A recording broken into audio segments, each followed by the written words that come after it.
Nii, olemegi tulnud siia üle vaatama skandaalset Jaak Joala kuju. Seda on tulnud vaatama ka paljud teised inimesed, sest juttude järgi eemaldatakse see lähipäevil.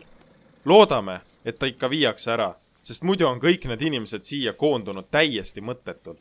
Publiku seas võib näha ka kaugelt kandi meest. Tartu linnapead.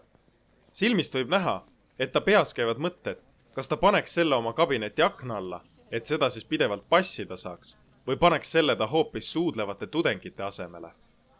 Lähedalt võib näha, et kuju on kvaliteetne. Viljandi metallitöölised on teinud head tööd. Nagu näete, on kuju näol tegemist sambalaadse tootega.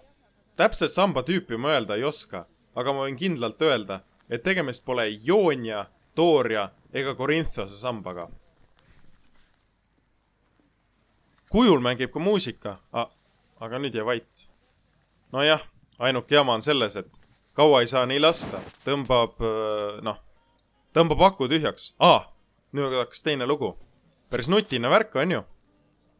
Samba tagaküljel võib näha Jaak Joala eluloo kirjeldust 3 keeles. Inglise, eesti ja vene.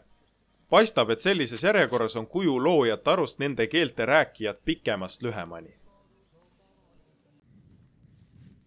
Nüüd oleme tulnud siia tagasi 7 tundi hiljem. Rahvas on läinud, päevavalgus samuti.